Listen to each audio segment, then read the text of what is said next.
Hi everybody, in today's video I'm going to talk about why I have decided to ditch my telephoto lens for today's woodland photography trip.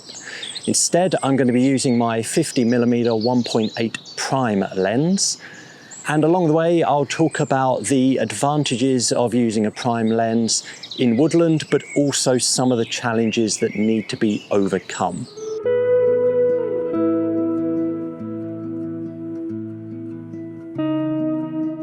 Just lining up a shot here, which I'm struggling a little bit because it is early spring, so most of the trees still don't have any leaves on them.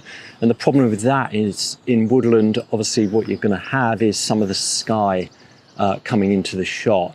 And with these types of woodland shots where I'm focusing really on the woodland floor and also concentrating on the tree formations, personally I find that too much sky, or even sometimes any sky, can really distract from the shot. And obviously because I'm using my prime lens for this as well, it makes it more challenging in terms of finding a composition that works in terms of balance, by having the woodland floor plus the trees that I want to get in shot without having any, or reducing as much as possible, the amount of sky that I get in the shot.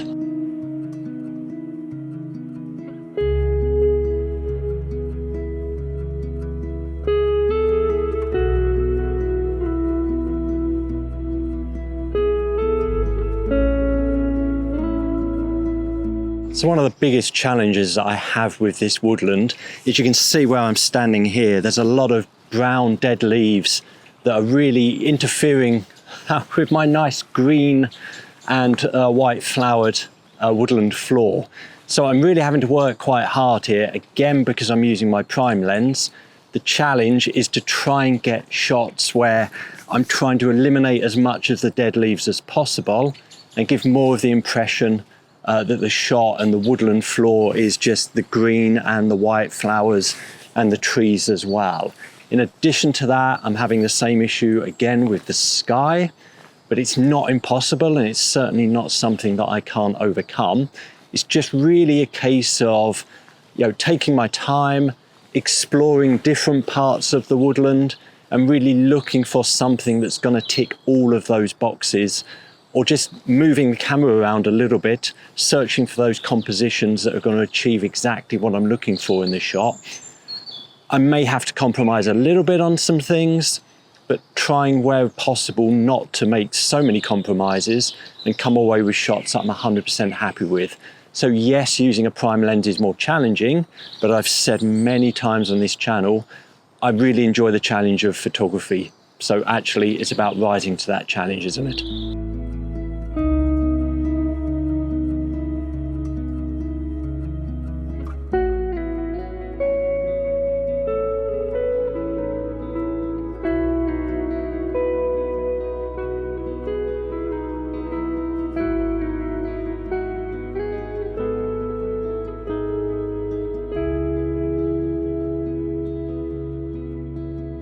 Definitely a low tripod kind of a day, again mainly because I'm trying to eliminate the sky without kind of pointing the camera too far down.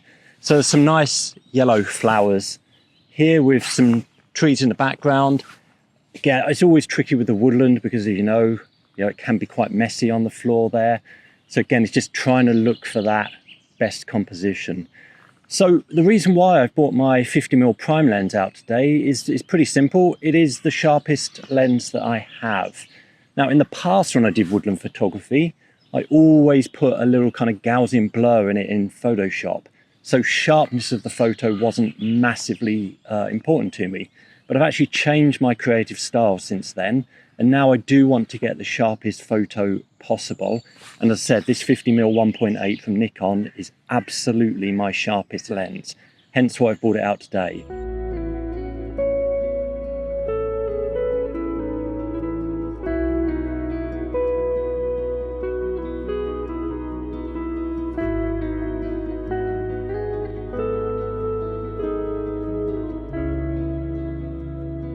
So another reason why I've brought out my 50mm 1.8 lens this morning is because I wanted to get some close-up shots of the woodland floor and the flowers specifically. So let me just show you what I'm looking at here. So obviously you can see that I've got lots of different flowers here with the nice tree in the background. And because I've got an f1.8 lens on, I can experiment and go all the way down to 1.8 if I really want to, focus in on one of the flowers, get some nice bokeh on that. And then obviously I can play around with that, go up a little bit. And obviously the higher I go up with the f-stop, then obviously the degree of bokeh in the background is going to be reduced. I could, if I really wanted to, start focus stacking these shots. So go down to or up to f8, f9, etc. But honestly, for this type of shot, I generally don't bother focus stacking. I think sometimes I get a nicer effect when I don't do that. And also for me, focus stacking, it's a lot of work. And actually I prefer the end result where I get some bokeh in the background and just focus on one or two flowers.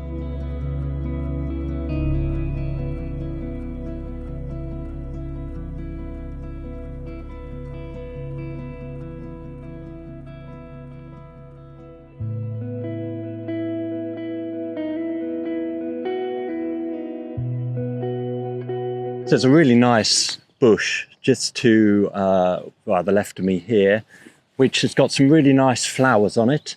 So I'm going to go handheld for these close-up shots. As I said, another benefit of having this lens on, I can go all the way down, again, 1.8, 2.5, whatever I need to, increase the ISO as much as I need to in terms of shutter speed. I generally like to get at least 1/125 for this type of shot. There's a little bit of breeze around, so I may need to increase the ISO on this depending on what the breeze is doing.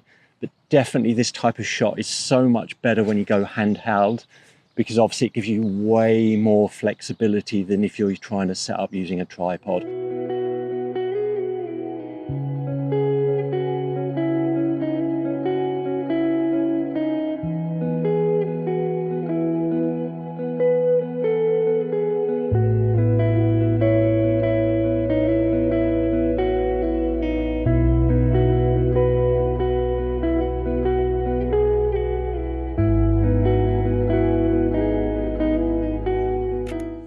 So it's really just a case again of playing around with the f-stop, going all the way down to 1.8 to get some more bokeh, and also just changing really the angle as well. So doing some shots from the top, which I may actually increase the f-stop probably to around 7 if I can, or 8. Increase the ISO just to get a faster shutter speed. 1/80th should be fine, and just play around with some different angles here, taking some different shots.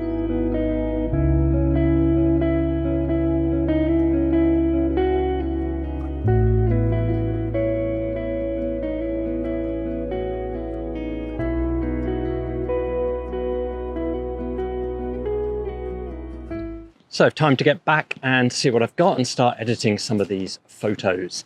As always, thank you for watching and see you next time.